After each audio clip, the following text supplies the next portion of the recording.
Ilang araw na din akong hindi nakakapag-upload ng video dahil sa tinamaan ako ng sakit, halos araw-araw na din kasing umuulan dito sa amin. Speaking of ulan, may naalala tuloy akong pangyayari at umuulan din noon. Galing ako sa jowa ko after namin mag-baybay time ay umuwi na ko at sumakay ako ng jeep. Pagkasakay ko ng jeep ay ako lang ang pasahero nito. Tapos tinanong ko sa driver kung magkano pamasahe, at ang sabi niya ay 10 piso lang pogi. Ngunit nung pagdukot ko sa bulsa ko ay hindi ko makapa ang wallet ko, at 5 piso lang ang laman ng bulsa ko. Naaalala ko nga palang pinahawak ko muna sa jowa ko yung wallet ko at naiwan ko sa kanila. Patay, kulang yung pera ko, paano kaya ito? Nag-isip ako at lumingon sa driver. Napansin kong duling pala yung driver, kaya naisip ko sa sarili ko, tama, duling yung driver, sigurado pag binigay ko yung 5 piso ay hindi niya mapapansing kulang dahil sa doble ang paningin nito. At inabot ko na nga yung bayad sa driver, ngunit laking gulat ko nung sinabi ng driver na, pogi kulang ito. Sabi ko, ano pong kulang sabi nyo 10 piso ang minimum. Sabi niya, oo nga 10 piso, dalawa kayo. Akala ko makakalusot na ko, kaya wala akong ibang nagawa kung di bumaba ng jeep, sobrang bad trip ko noon dahil sa madilim na lugar pa ko ibinaba ng driver at sobrang lakas pa ng ulan.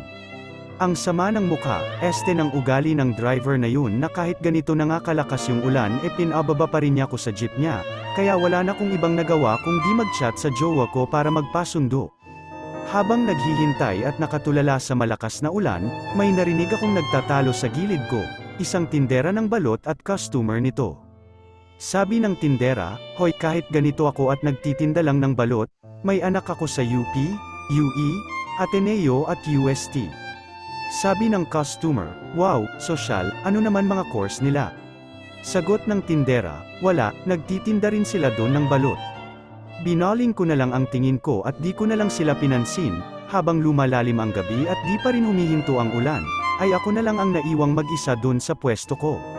Nang biglang may napansin akong imahe ng isang babaeng nakaputi na tila ay nakatitig lang sa akin. Medyo malayo siya sa akin kaya di ko siya maaninag ng maayos, iba ang dating ng babaeng yun sa akin. Dahil wala siyang ibang ginagawa kung di nakaharap lang sa akin at patuloy lang akong tinitignan. Nagsitayuan lahat ng balahibo ko nung napansin ko siyang unti-unting papalapit sa akin. Hindi ko alam ang gagawin ko. Tatakbo ba ko? Sisigaw ng tulong? Di na ko nakagalaw at nanigas na lang ako sa takot nung mga oras na yun. Takot kahit ganon, sinubukan ko pa ring tignan siya kahit mata lang ang maigagalaw ko at nakita kong nilalapit niya ang bibig niya sa tenga ko. Huminto ang mundo ko nung mga sandaling yun, para kong na-sleep paralysis at hindi makagalaw nung nakatapat na yung bibig niya sa tenga ko, at lumabas na nga ang mga salitang ito sa mga labi niya. Kuya, gusto mo 150? Bakla pala ang putang ina, babasagin ko na sana yung mukha niya buti na lang at dumating na ang jowa ko at sa awa ng Diyos ay nakauwi na din ako sa wakas. At doon na nga natapos ang isang di malilimutang gabi ko noon. Salamat sa panunood ng walang kwentang kwento sa video ko.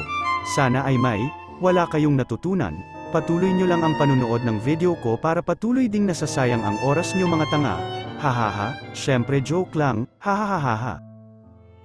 Hanggang dito na lang po, sana po ay wag po kayong magsawang mag-like at share po sa mga video natin at pa-like at follow naman po natin sa iba yung page. Marami pong salamat, mahal ko po kayong lahat.